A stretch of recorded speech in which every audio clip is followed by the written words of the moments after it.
me dijo que estaban hablando sobre el crecimiento.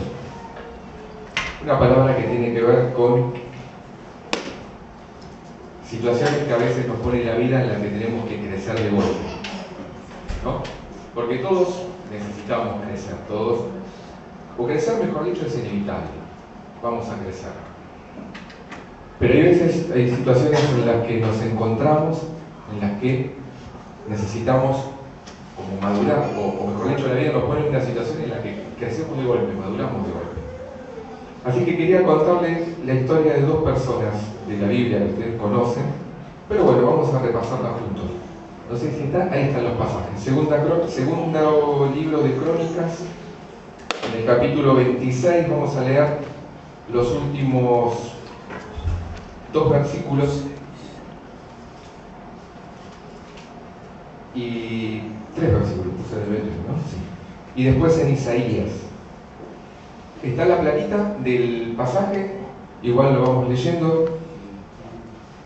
Segundo de Crónicas, el capítulo 26, dice: así el rey Usías fue leproso hasta el día de su muerte, y habitó leproso en una casa apartada, por lo cual fue excluido de la casa de Jehová. Y Jotam, su hijo, tuvo cargo de la casa real, gobernando al pueblo de la tierra. Los demás hechos de Usías, primeros y postreros, fueron escritos por el profeta Isaías, hijo de Amós. Y durmió Usías con sus padres, y lo sepultaron con sus padres en el campo de los sepulcros reales, porque dijeron: leproso es. Y reinó Jotam, su hijo, en lugar suyo. Y después, en el libro del profeta Isaías,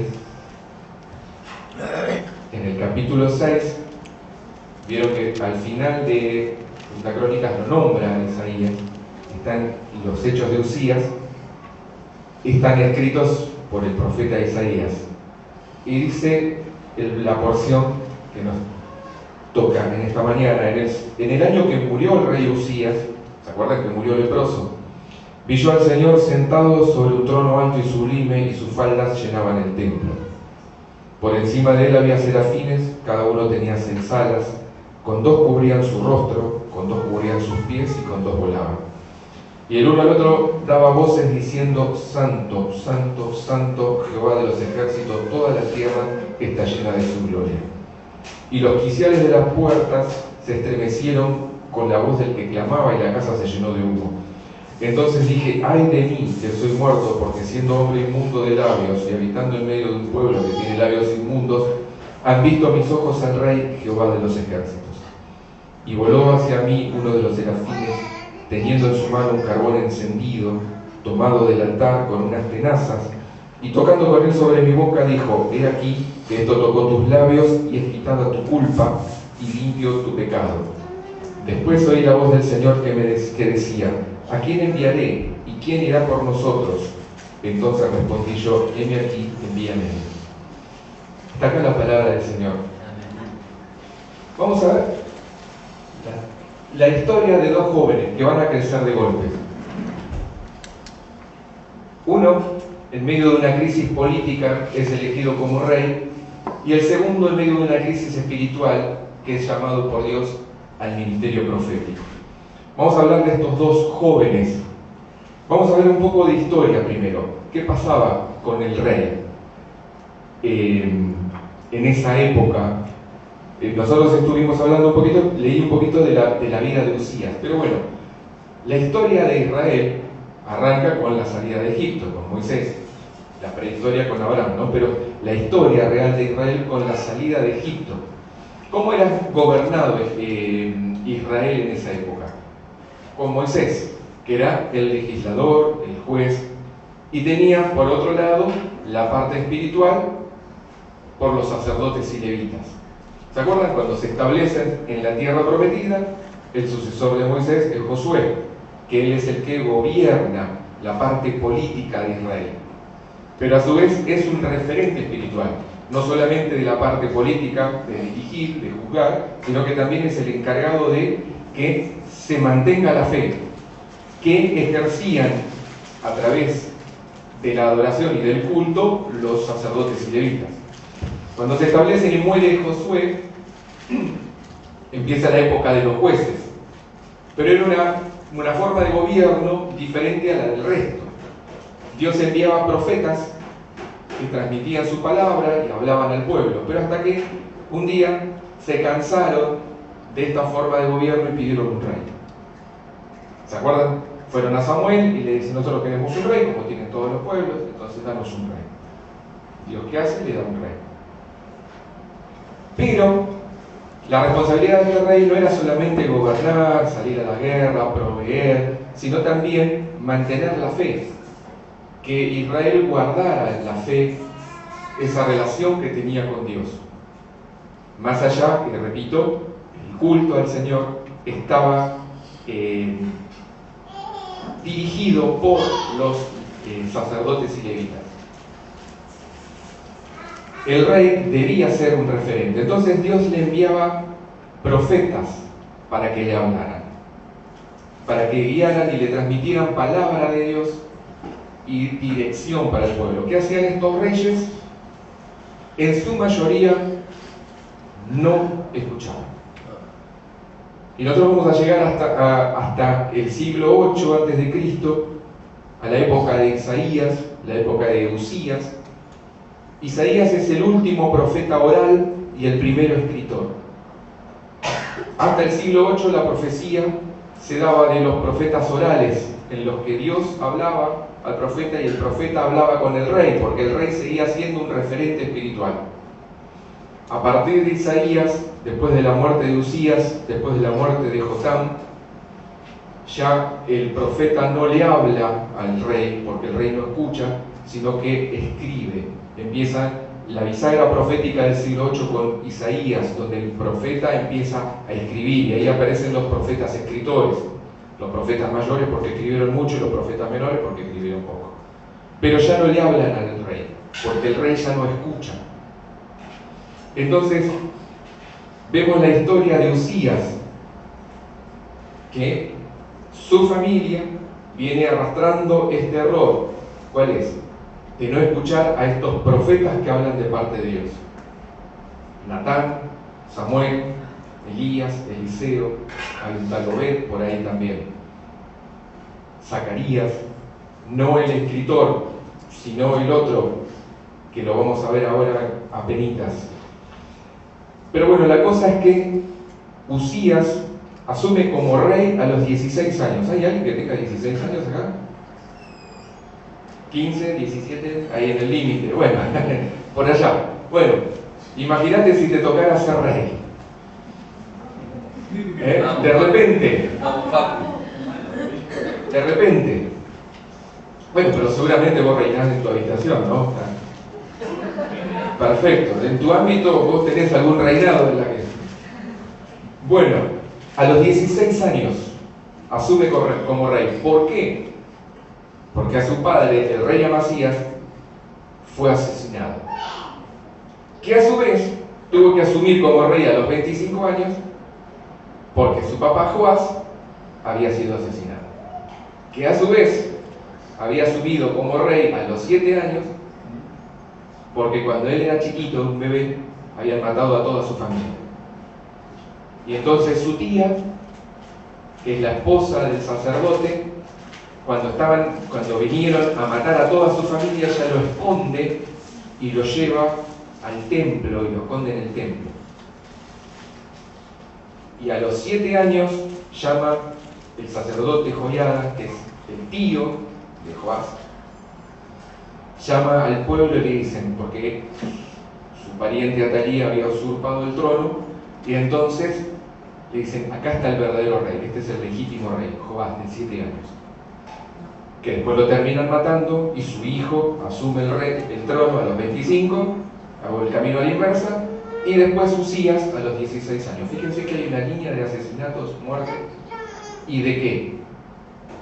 De crecimiento rápido, de golpe, porque tienen que asumir responsabilidades de repente. Pero cuando nosotros, a ver la otra platita, ahí está. Ahí está. Tener la necesidad y urgencia de asumir una responsabilidad de repente nos hace crecer de golpe. Esto es lo que le pasa a Usías, y lo que le pasó a su papá y lo que le pasó a su abuelo. La otra placa. Crecer de golpe genera un protagonismo y una exposición, pone en evidencia, entre otras cosas, los errores recurrentes. ¿Qué errores recurrentes? Los repetidos por generaciones, pero también los propios. En este caso, los repetidos por generaciones era uno que se daba en todos. ¿Cuál era? No escuchaba. ¿Se acuerdan que les dije que a Joás lo habían escondido su tío? Bueno, el hijo de su tío, o sea, el primo del rey Joás, era Zacarías, que hablaba de parte de Dios diciéndole: mira, te estás equivocando. ¿Y qué pasó con Zacarías? Lo mataron, lo apedrearon y murió entre el altar y el atrio, que Jesús después lo nombra. Cuando acusa a los fariseos y a los escribas, le dice: ustedes derramaron, que va a venir sobre su cabeza la sangre que derramaron hasta Zacarías, que lo mataron. Bueno, Joás mata a su primo, olvidando la misericordia que había hecho su tía, escondiéndolo. A ese punto llegaban de no escuchar a aquel que le hablaba de parte de Dios. Así que el error que arrastra Usías es ese: no escuchar. Y eso de no escuchar lo lleva a un error propio. ¿Cuál es? La soberbia. ¿Qué pasa con Usías? ¿Había sido un buen rey? Sí, un excelente rey. Había sido un líder político, un líder militar y un líder espiritual. Porque había otro Zacarías, homónimo, que, bueno, se ve que Zacarías era un nombre bastante común, porque después hay otro profeta, escritor, Zacarías, que lo aconsejaba y era entendido en visiones. Zacarías era Usías, el rey, era un líder espiritual, era un referente del pueblo. Había sido alguien que había inventado maquinarias de guerra, había construido fortalezas, había incentivado la agricultura, había hecho crecer a Israel en lo económico, en lo militar. Era una persona influyente para la época. Pero ¿qué pasó? Le entró la soberbia. Y un día, cuando él ya tiene 54 años, entra al templo y hace algo que no le corresponde. Quiere quemar incienso. Y eso era una tarea que solamente le correspondía a los sacerdotes. Y cuando él entra al templo y agarra el incensario para ofrecer incienso, los sacerdotes le dicen, entran y le dicen: rey, esta no es tarea suya. Y a él no le importa lo que dicen los sacerdotes, los levitas. Dice, y quiere ofrecer, y dice: no te va a ser de bendición. Y en ese momento él se enoja y dice que la ira se le nota en la cara.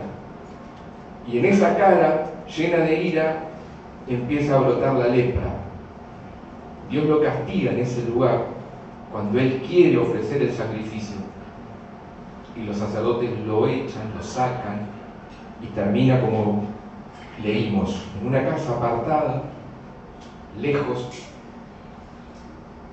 y leproso. Su hijo Jotam, con 13 años, tiene que asumir la corregencia del reino y empieza a gobernar junto con su padre. Pero él muere leproso, muere olvidado. Ni siquiera es enterrado con los reyes en los sepulcros del rey, sino en el campo, en una parte cerca de los reyes, que era un honor ser enterrado en el sepulcro de los padres, sino en el campo de ese cementerio. Pero bueno, ¿cómo podemos aplicar esto a nuestra vida? Esta parte. Nosotros a veces, por algún motivo, por alguna ausencia, por alguna pérdida, por algún cambio abrupto en nuestra vida, nos toca a veces madurar de golpe o crecer de golpe. La vida nos pone en una situación en la que tenemos que ser padres de repente, que tenemos que ser, no sé, padres de nuestros hermanos a veces, de repente, en una responsabilidad para la que no estamos preparados.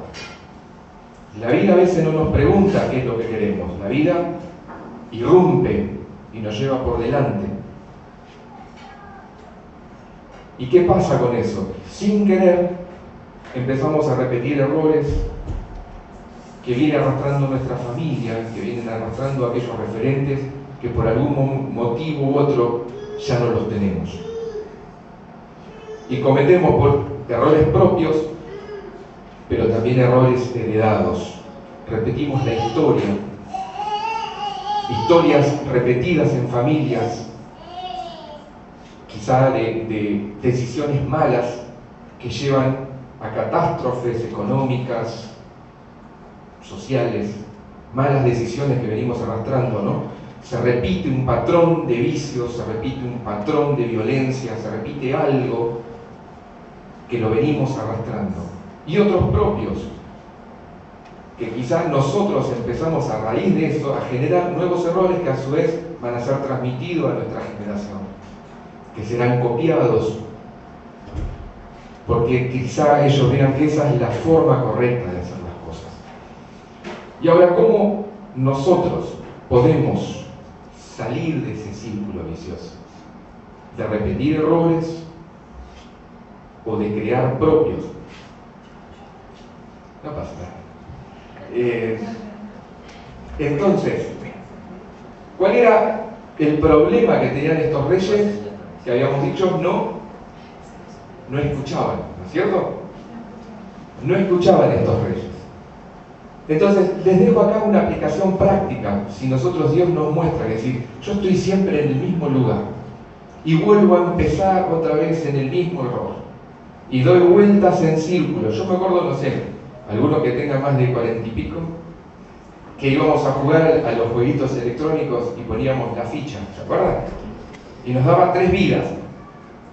Si comíamos alguna cosita que andaba por ahí, nos daba vida. Pero ¿qué pasaba? Eran muy automáticos esos juegos. Llegábamos hasta cierto punto y veíamos que nos salía, no sé, yo me acuerdo que jugaba el 1943, que era un avioncito que iba peleando con otros aviones y después con otros barcos, porque recreaba una batalla del Pacífico del año 1943 de la Segunda Guerra. Así que ese avioncito, y llegaba siempre por ahí, salía de la nada un avión que daba una pirueta y yo sabía que en ese lugar iba a estar ese avión, que me iba a derribar, entonces ya estaba preparado. Pero cuando alcanzaba a vencer ese obstáculo, después tenía que haber otro obstáculo, así que siempre en algún momento iba a perder, pero aprendía de ese error. Aprendía y volvía ahí y quizá avanzaba un poquito más. Ahora, ¿cómo hacemos nosotros? No tenemos 3 vidas, ¿no? Decimos, bueno, está bien, me equivoqué. Gracias a Dios tenemos más. Pero si siempre estamos en el mismo lugar, ¿qué necesitamos? ¿Qué necesitamos? Aprender de los que ya se equivocaron. Aprender de aquellos que estuvieron en ese lugar. Pero cuando nosotros cometemos un error recurrente, muchas veces nosotros no nos damos cuenta. Entendemos que estamos cometiendo un error, pero no tenemos la capacidad de salir de ese error. Entonces, si el problema que tuvieron estos reyes fue no escuchar, ¿la solución cuál será? Escuchar. ¿Y a quién debemos escuchar? Primero, al Señor en su palabra, pero buscar consejos sabios. Si yo quiero ir hasta un lugar que no conozco, le voy a preguntar a alguien que sea de la zona, vos que sos de Tucumán, Eduardo, ¿cómo hago para llegar a cierto lugar de Tucumán? Y él va a saber. Porque si yo ya me equivoco con el GPS y doy vuelta, no puedo salir de la 32, o si llego a Buenos Aires y no sé cómo cruzar la Panamericana, ¿cómo voy a hacer para llegar después a un lugar mucho más elevado? Entonces, ¿qué hago? Pregunto a aquellos que ya estuvieron en ese lugar. Pero no pregunto con una respuesta previa. Pregunto para escuchar. Y escuchar no es fácil. Escuchar es un arte que tengo que desarrollar. Porque muchas veces me voy a dar cuenta que no escucho cuando hablo encima del otro, cuando respondo antes de que me pregunten. Entonces, si yo tengo ese ejercicio, tengo que empezar a aprender a escuchar.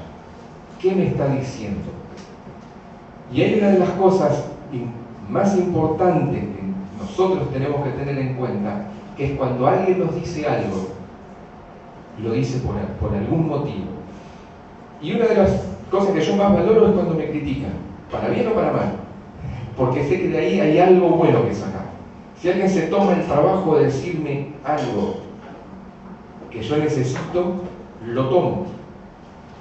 Me pasó muchas veces que por mi inexperiencia no aprendí de gente muy capacitada que estuvo al lado mío, porque no lo supe escuchar. No supe escuchar jefes, no supe escuchar pastores, no supe escuchar líderes. Y uno cree que la sabe. ¿Y qué hace? Repite errores. Y dice, ¿por qué siempre estoy en el mismo lugar? ¿Y por qué no escuché? Fíjense que en la Biblia escuchar es tan importante. Proverbios se la pasa hablando de escucha, hijo mío, si pudieras escuchar. Inclusive Jesús dice, bienaventurados los que escuchan. ¿Y qué más dice? El que tiene oídos para oír, oído. O sea que no todos tenemos oídos para oír y necesitamos desarrollar el oído para oír para poder crecer y poder estar en esos lugares en los que nos toca asumir de repente sabiamente. Y Jesús dice algo interesante con respecto al oído para oír. Dice, fíjense cómo escuchan, porque el que tiene oídos para oír se le añadirá y tendrá más. Pero el que no tiene, aún lo que quiere tener, lo que le gustaría tener, tampoco lo va a tener. O sea que, en primer lugar, pedir consejo, escucharlos y qué más, ponerlos en práctica. Porque si yo lo escucho, aprendo a escuchar, pero después no hago nada, no sirve de nada tampoco. Y esperar cosas buenas de parte de Dios. Porque esto de los círculos viciosos, esto de los errores recurrentes que hacen, nos frustran, traen tristeza, nos volvemos amargados a veces, tenemos angustia, porque no podemos pasar de nivel, no podemos crecer. Pero entonces, escuchar el consejo, apropiarlo, hacerlo y esperar buenas cosas. Dios tiene buenas cosas para Dios. Fíjense lo que dice Jeremías 29:11. Solo yo sé los planes que tengo para ustedes. Son planes para su bien y no para su mal, para que tengan un futuro lleno de esperanza. Quizá el pasado fue de errores recurrentes, pero el futuro no tiene que ser así. El futuro tiene que ser un futuro lleno de esperanza. Esperemos cosas buenas de Dios. Ahora pasemos a Isaías. Hablamos del rey y de los errores recurrentes que él arrastró, propios y heredados. Ahora vamos a ver lo que pasa con Isaías. En el caso anterior, hubo un referente que se va de repente. Hubo un modelo, hubo un ejemplo que no fue bueno. En el caso de Isaías, Isaías se queda sin modelo. Isaías tiene 14 años cuando Usías queda leproso.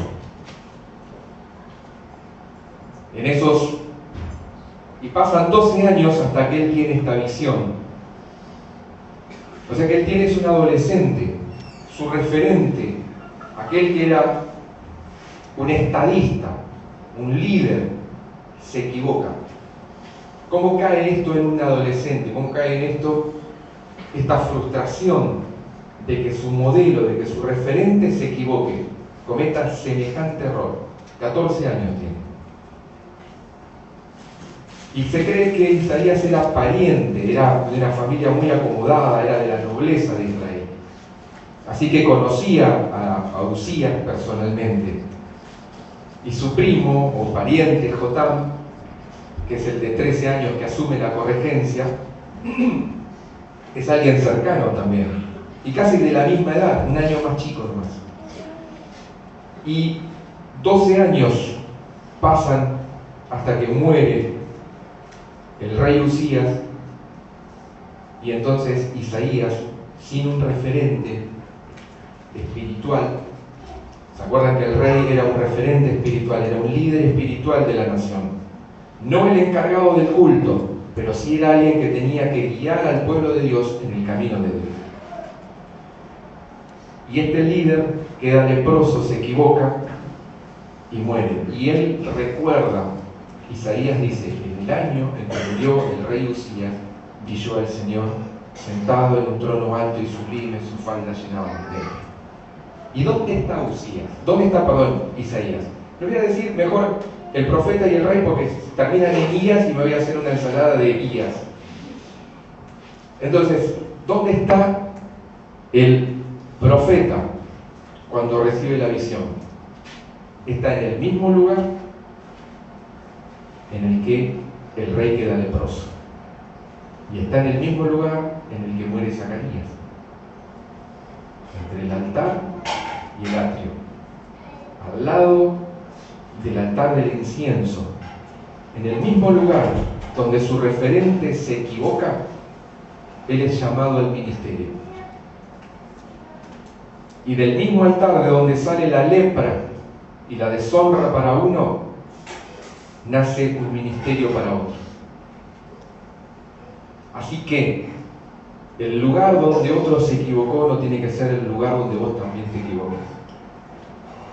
Puede ser el lugar en el que vos seas promocionado, si vas con la actitud correcta.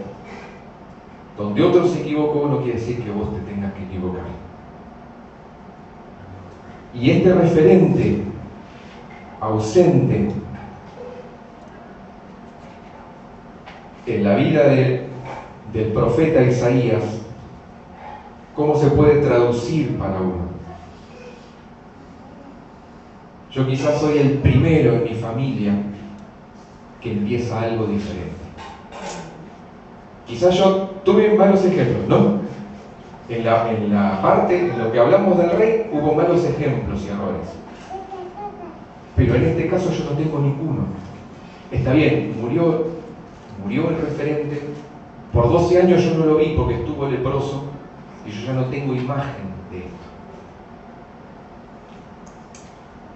Y esta ausencia de referente nos puede suceder a nosotros porque quizás soy el primero en mi familia que forma una familia. Por eso soy el primero en mi familia que quiere ir a una universidad, que quiere salir del país, que quiere emprender algo o que quiere empezar a trabajar.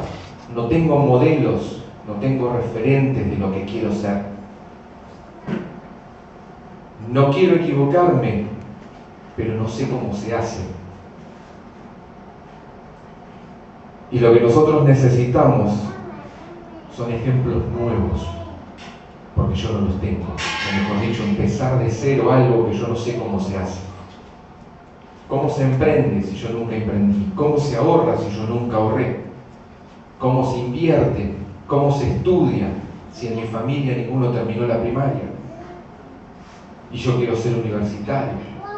Entonces esto es lo bueno de la familia de la fe, que dice, ¿no? En la ausencia de referentes nos desorientamos y ahí nacen las inseguridades o la autosuficiencia. Yo lo hago a mi manera y también empiezo a cometer errores. Pero ¿qué necesito?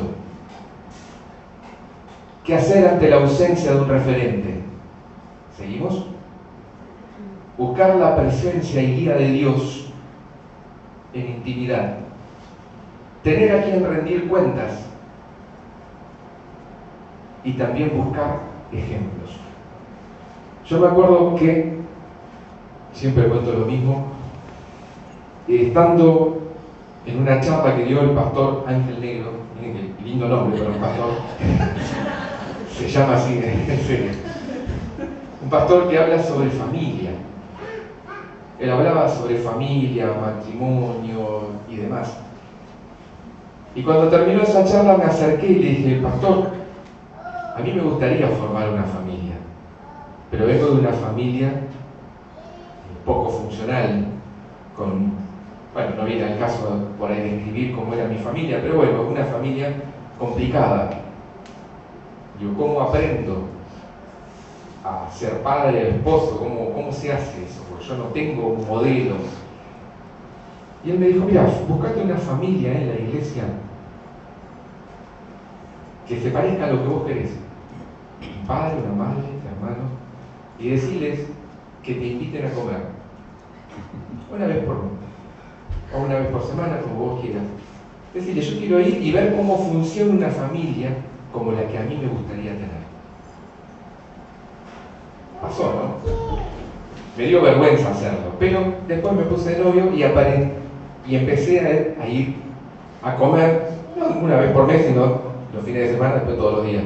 Así que tuve la posibilidad de ver cómo funcionaba una familia como la que yo quería tener. ¿A qué voy con esto? Que nosotros, fíjense lo que dice el apóstol Pablo, no permitas que nadie te subestime por ser joven.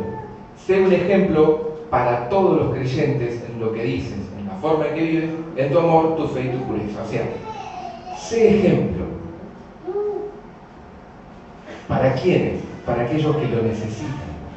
Está bien, hoy estamos hablando de que nosotros necesitamos un ejemplo. Entonces, en la iglesia tiene que haber ejemplo para aquellos que no tienen referencia.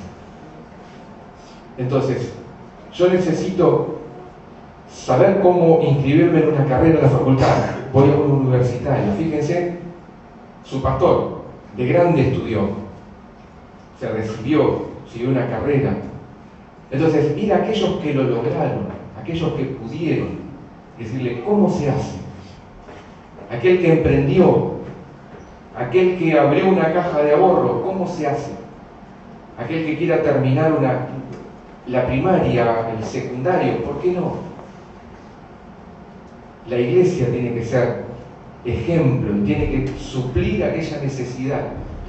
Ser padre para el que no lo tiene, ser madre para el que no la tiene, ser hermano, ser amigo, ayudar, incentivar, crecer. Pero también hay algo que nos pasa cuando crecemos de golpe, que vamos etapas. Y son etapas que no vuelven más. Porque yo digo, está bien, yo tuve que salir a trabajar y no pude estudiar la carrera que quise estudiar. O no pude ir a probarme al club que me hubiera gustado irme a probar para practicar determinado deporte. Pasó la vida. Y eso no vuelve más. Con 51 años no me pude ir a probar a un club de fútbol infantil. Ya está. ¿Qué hacemos con esas etapas que se quemaron, aquellas cosas que no pudimos hacer? El Señor nos dice, olviden las cosas de antaño, ya no vivan en el pasado. Voy a hacer algo nuevo, ya está sucediendo, ¿no se dan cuenta? Estoy abriendo un camino en el desierto y ríos en lugares desolados. El Señor puede hacer cosas nuevas y mejores. Dios puede devolvernos aquello que hemos perdido. Y me gustaría que pudiéramos orar. Quiero orar. Yo creo que el Señor te estuvo hablando. Y si estuviste siendo confrontado en los errores recurrentes, o si estuviste siendo confrontado en los errores, en el estancamiento, no poder salir, si fuiste confrontado en esa falta de referente para algo nuevo que vos querés hacer y no lo tenés, o si fuiste confrontado para ser ejemplo para aquellos que no lo tienen,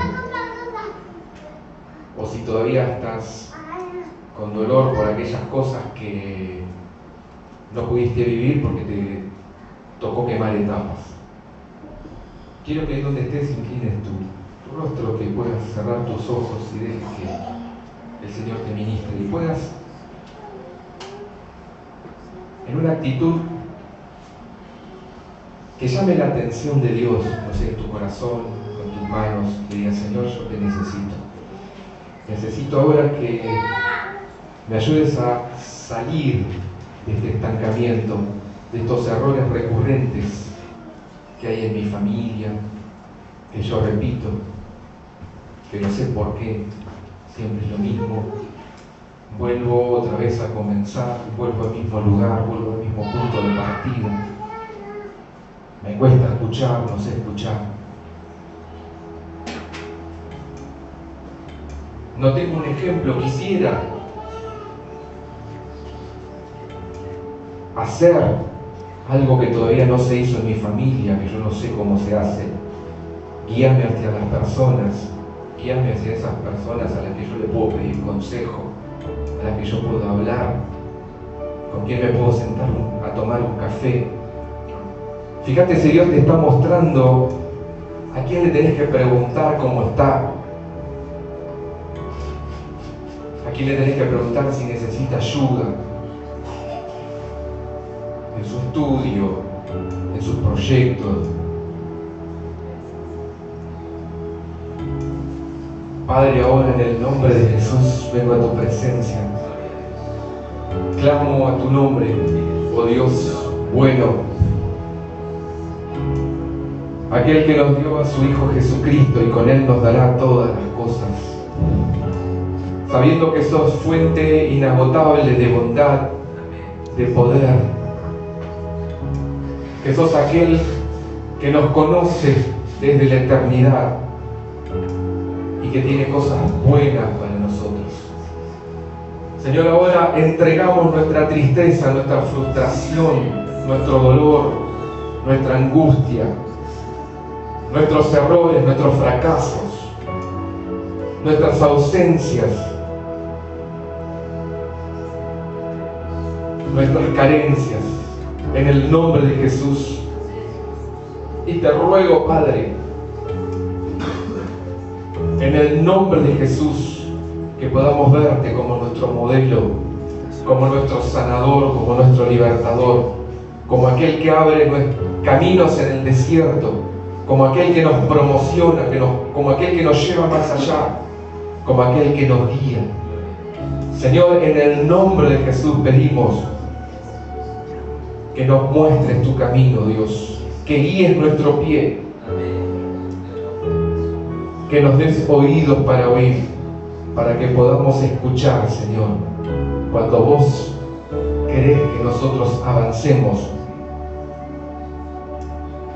cuando vos, Señor, nos querés llevar a otro nivel. Padre bueno, por medio de tu Espíritu Santo pedimos que nuestro interior sea transformado, sea renovado, sea vivificado, Dios. Clamo, Señor, en el nombre de Jesús para que se corte toda herencia de maldición, de pobreza, de miseria, de ignorancia. En el nombre de Jesús. En el nombre de Jesús. En el nombre de Jesús se desatan cosas buenas. Hay planes de bienestar, hay planes de bien para cada uno de tus hijos. Futuro lleno de esperanza. Señor, donde otro se equivocó, yo no me voy a equivocar. Porque tus ojos, Señor, están sobre mí. Tus ojos están sobre mí. Levantás tu rostro, Señor, y me guías. Me guías a tierra de bendición, a tierra de prosperidad. Señor, yo seré un referente para aquel que no lo tiene.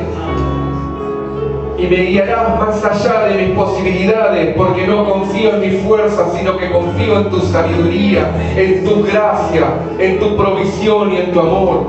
Oh Dios, en el nombre de Jesús, empezá a derramar ahora tu unción, tu consuelo. Empezá a borrar aquellos recuerdos de angustia y de aflicción. Señor, que se puedan ver los ríos que brotan en el desierto trayendo vida. En el nombre de Jesús, caminos donde no lo hay, para que pase tu pueblo, Dios. En el nombre de Jesús, planes de bien, cosas nuevas, Señor, lo declaramos ahora en el nombre de Jesús. Y bendecimos tu nombre y te agradecemos, Señor. Y bendigo a esta iglesia, a esta congregación, a su pastor y a cada uno de nosotros, Señor, con lo mejor del cielo y de la tierra, para que seamos bendecidos en el cuerpo, en el alma y en el espíritu, en el nombre de Jesús, en el nombre de Jesús. Gracias, Señor, en el nombre de Jesús oramos. Amén. Para siempre encontré mi lugar.